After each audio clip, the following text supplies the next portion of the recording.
she stopped mid competition, and she essentially doomed her performance too. Because if as long as the soloist does not stop, you'll still get a score. If you do stop in a competition, it immediately gets you down to a 3 in a solo competition. By the way, in case you don't know, Curtis plays violin and piano and has done that for many years and is a teacher of violin. He taught me, so he knows what he's talking about if you don't know his history. Sometimes. Well, you're someone who's actually been to Been there. competitions and, played in a group, so it's not like you're coming from an area of no expertise. It's a important little note that I just wanted people to know. I was a 3 year music education at UCO. Went to solo and ensemble contests as a soloist. Did a few duets with some friends in high school and middle school, and then we did actual orchestra competitions around Edmond. Santa Fe was the regional, and then Stillwater at OSU was the state competitions. But so yeah, I have a little idea of what judges kind of look for in competition. Right, that's why I think for you, definitely, this would kind of, This pardon the show blew pun, strike a chord.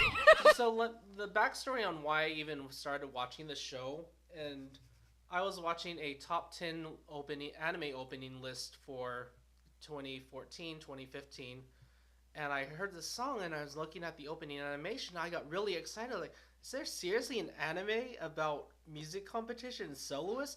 I am watching this right now.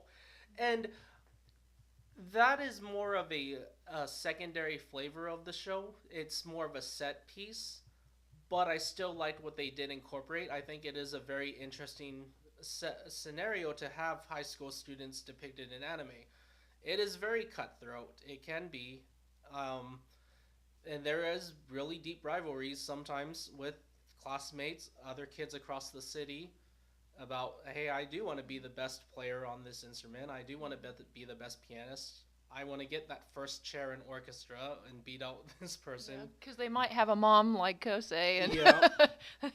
And I can just imagine how much, especially in Asia in general, China, Korea's, Japan, how their music programs are really cutthroat. Yeah. I can imagine. And so going back to the competition, Kaori dead stops, and they start again. Thankfully, thank God that they start again.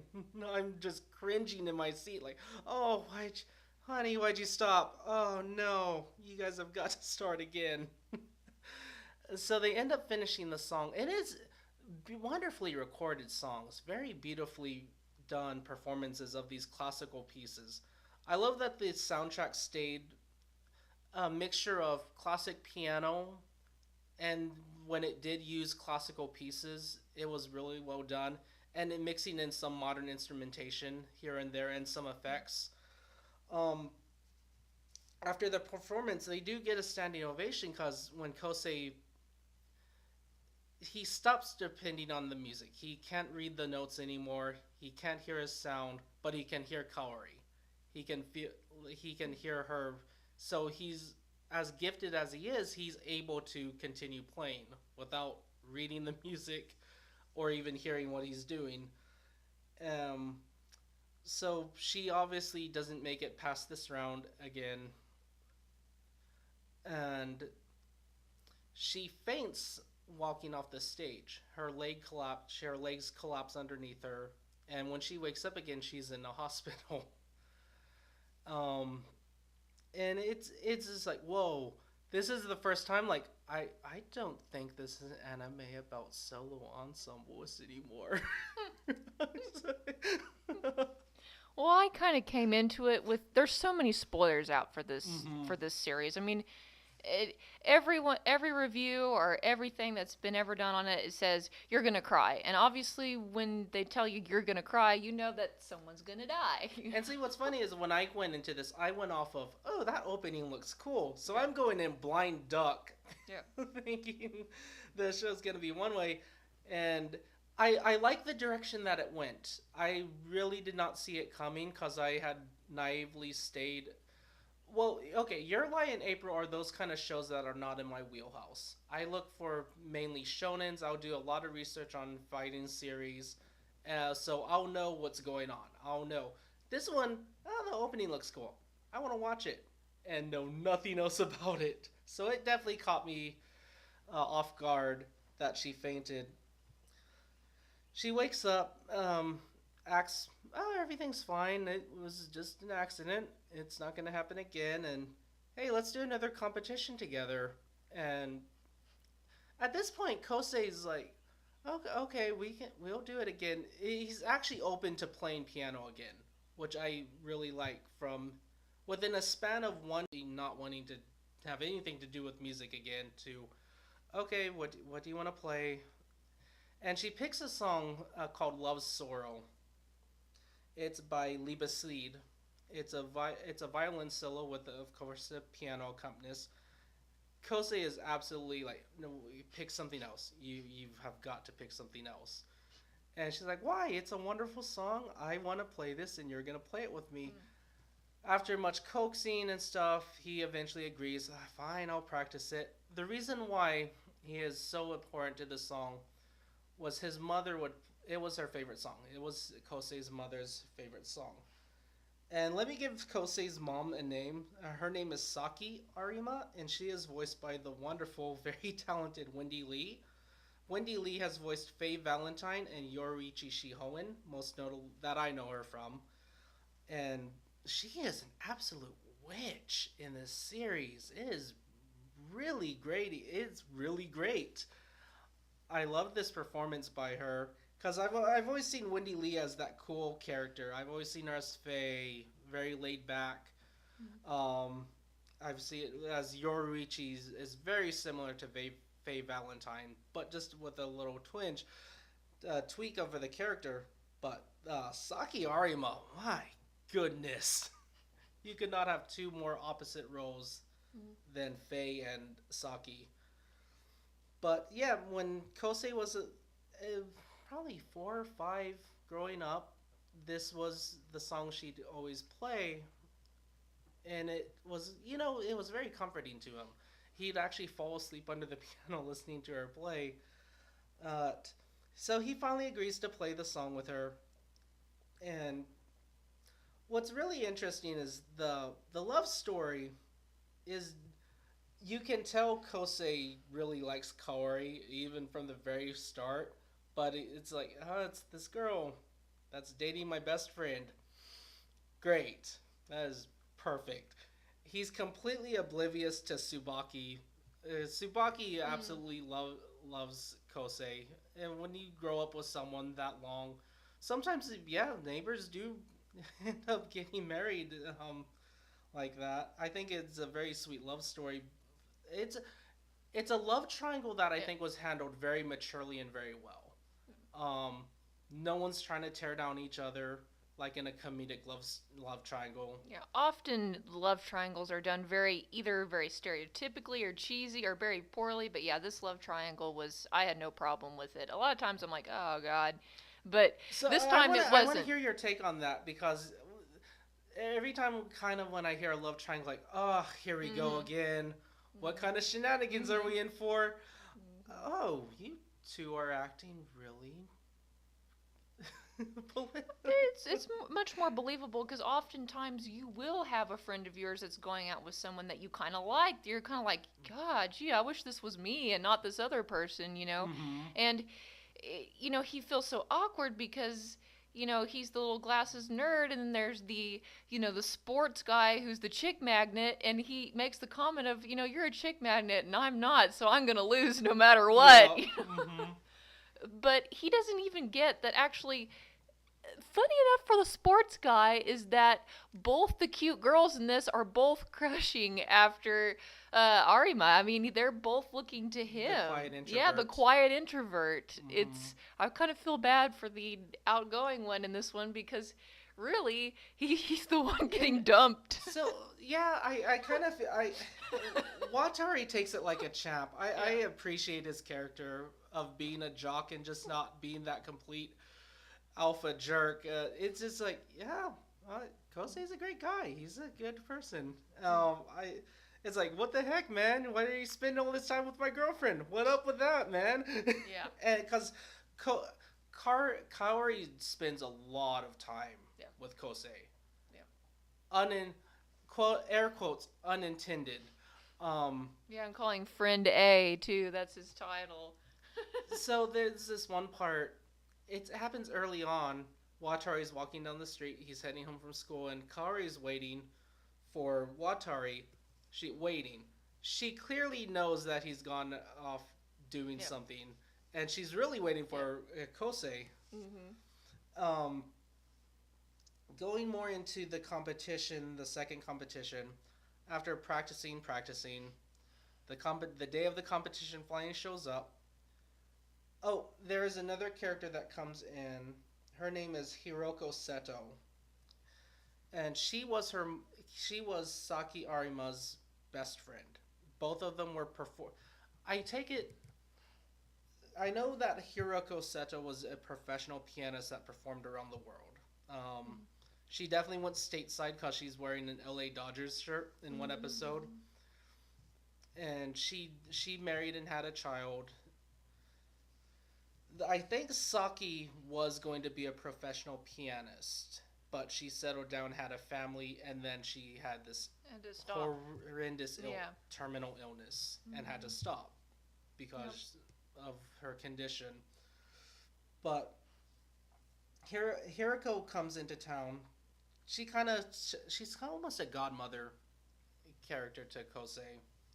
That's Yeah. how I took it. Was Yeah. a substitute mom. Yeah.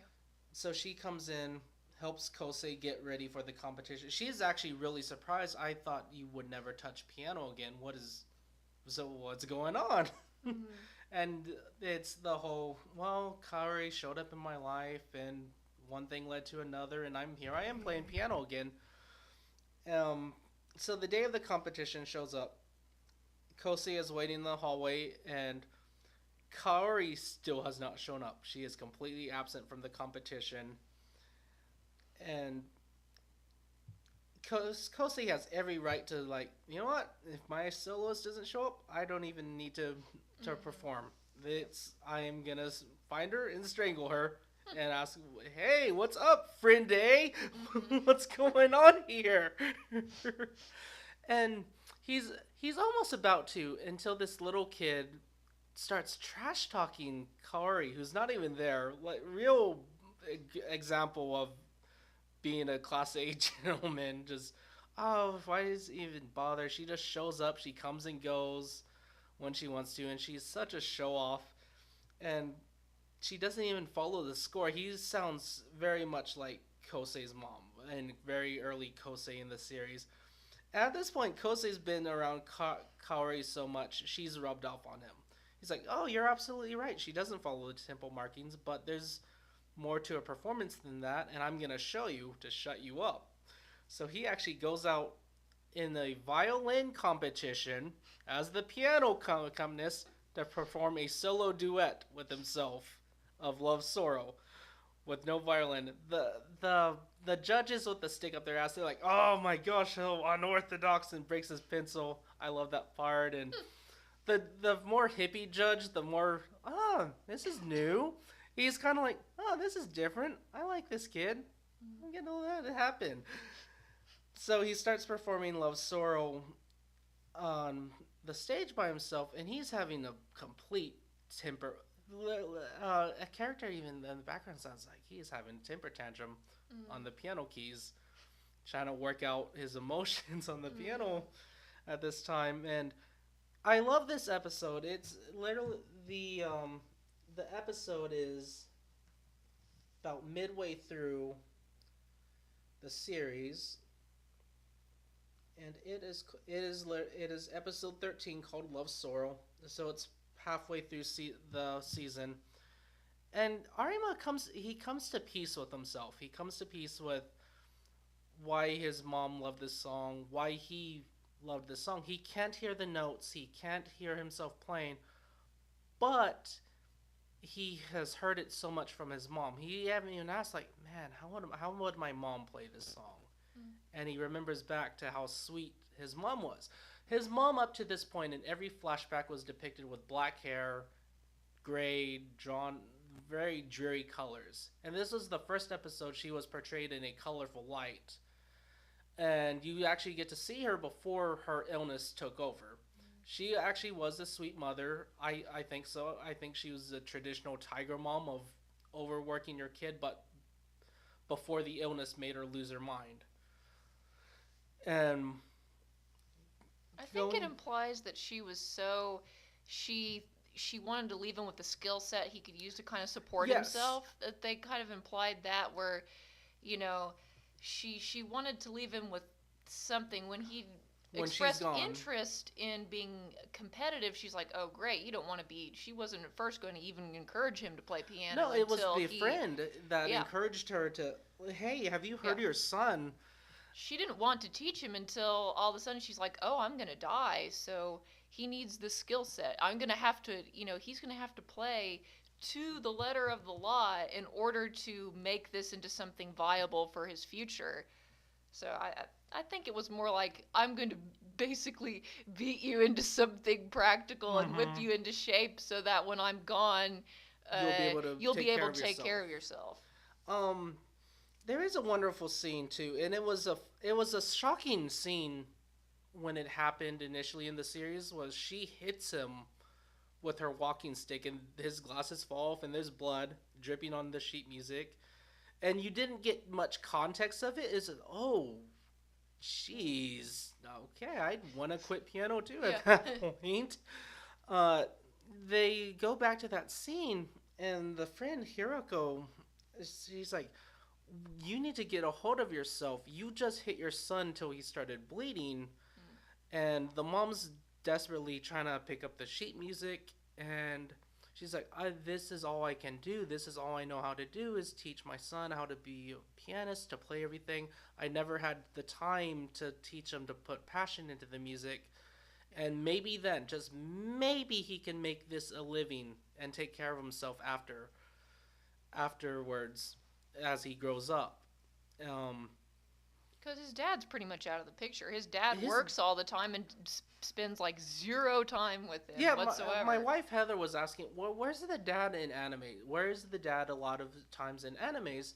And it's like, well, they're busy working 65-hour work weeks.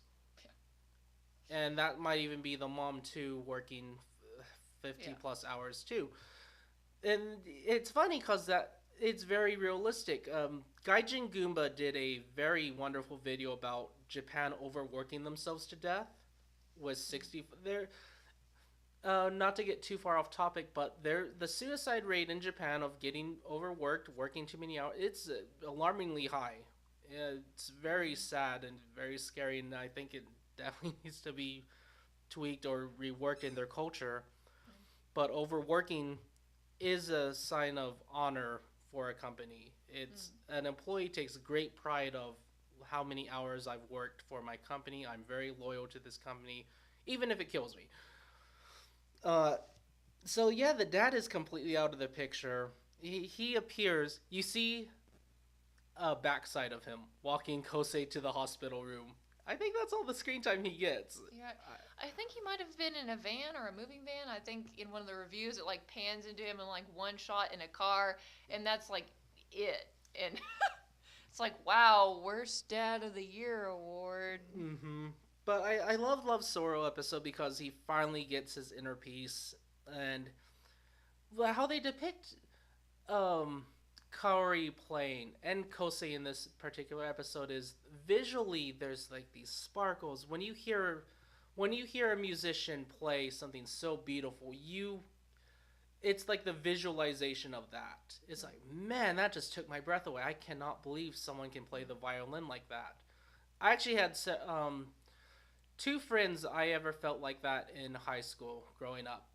Kristen Zimmerman, she was 4 years my junior, so she was 12 when I was 15. She was incredible at the violin. I just could not imagine someone that young being so far advanced. Um, it it reminds me of a quote from Naruto uh, that Kakashi says early on is like, There are ninja in this world that are younger than you, but are by far stronger than me. And going onto YouTube videos too, especially with the dawn of YouTube, you can see all really young children playing pieces that I could. Yeah. I'm not playing that Yeah. anytime soon. Yeah. That would take me